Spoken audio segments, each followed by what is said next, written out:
Apprendre à faire du vélo à 2 roues, c'est excitant. Mais pour certains enfants, c'est plus facile à dire qu'à faire. Et dans ces cas-là, ça peut être décourageant. Quand faut-il proposer le vélo à 2 roues à nos enfants? Il n'y a pas de normes. L'apprentissage du vélo se déroule habituellement en 3 et 8 ans. Qu'est-ce qui explique cette grande différence-là? C'est bien sûr le développement moteur de l'enfant. Certains sont prêts plus tôt, d'autres plus tard. Et aussi les valeurs familiales en lien avec le vélo. Les familles qui font beaucoup de vélo stimulent davantage l'intérêt des enfants à débuter. La valeur la plus sûre pour savoir quand proposer le vélo à 2 roues à nos enfants, c'est quand il se dit prêt. Insister trop tôt pourrait le décourager et lui faire vivre des expériences négatives qui pourraient le désintéresser et même lui faire refuser l'apprentissage du vélo pendant plusieurs années. Comment montrer aux enfants à faire du vélo à 2 roues? Eh bien, quand un enfant est motivé et qu'il est prêt dans son corps pour l'apprentissage du vélo, l'apprentissage est relativement rapide. S'il a pratiqué avec des roues d'appoint, on peut graduellement monter les roues d'appoint et jusqu'à ce que l'enfant se sente confortable et sécure dans son équilibre et jusqu'à en venir à la fameuse course du parent derrière le vélo pour sécuriser l'enfant jusqu'à ce qu'il puisse prendre son coup d'envoi par lui-même. Pour certains enfants, la motivation est au rendez-vous, mais le développement moteur est un peu plus lent.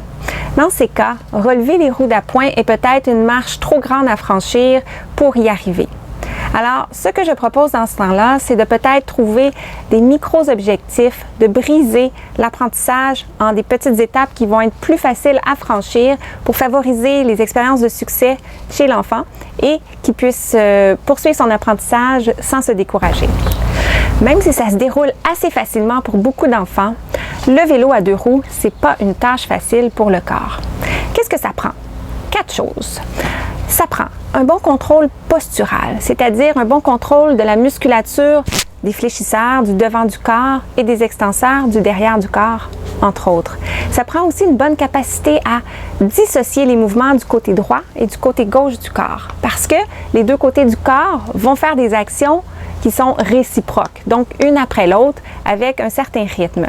Il faut aussi pouvoir dissocier les mouvements du haut et du bas du corps. Dans le vélo, le haut du corps va être relativement stable, mais le bas du corps va être actif pour pédaler. Ça prend aussi des bonnes réactions d'équilibre et de la force dans les jambes pour arriver à pédaler efficacement. Quoi qu'il en soit, lorsque le vélo de votre enfant est bien assorti à sa taille, c'est partir du bon pied.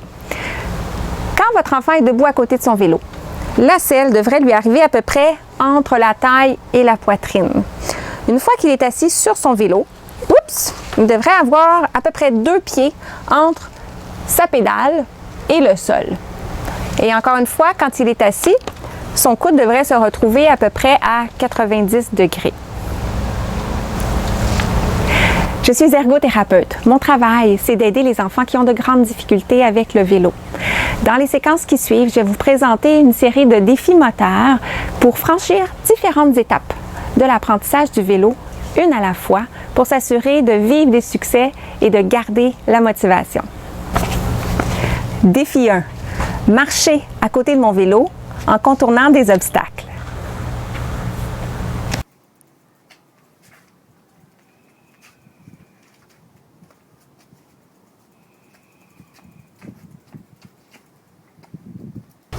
Défi 2. Monter et démonter mon vélo.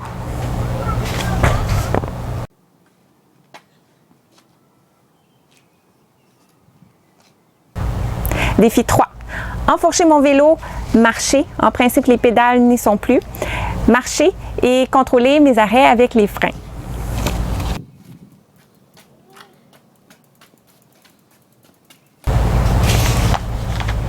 Défi 4. Marcher, comme au défi 3, mais se pencher sur le côté pour ramasser des objets.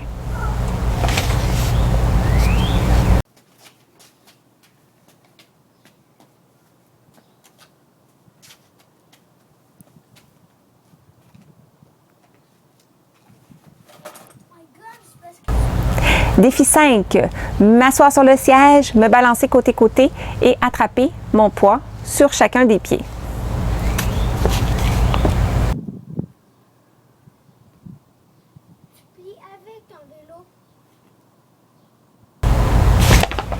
Défi 6, les pieds sur les pédales. Mon parent me balance côté-côté et je dois ajuster ma posture et me sentir en sécurité.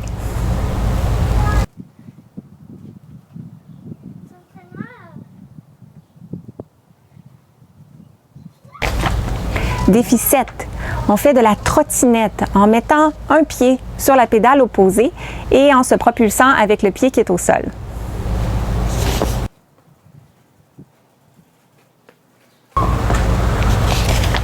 Défi 8, on se trouve une petite pente gazonnée. Ça réduit la vitesse et on essaie de se laisser descendre avec le momentum de la poussée avec les pieds dans les airs.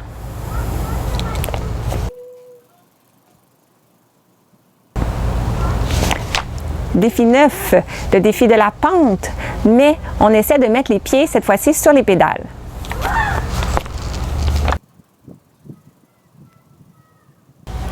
Défi 10, toujours dans une pente, on peut commencer à pédaler pour assister la descente.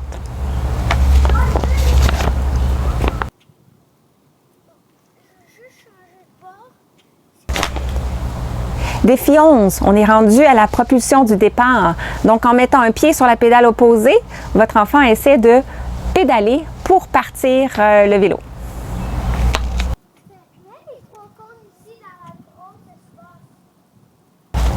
Défi 12, on apprend à tourner.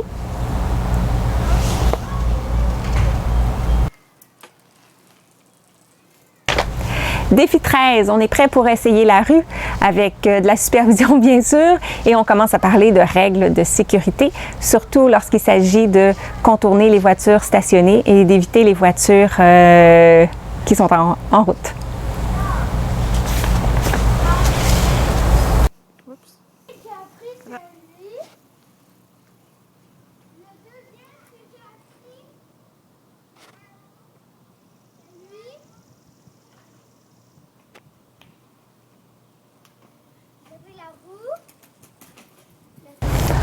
Voilà, c'est tout. J'espère que vous avez apprécié cette capsule vidéo et que ça pourra donner un coup de pouce à vos enfants cet été pour l'apprentissage du vélo.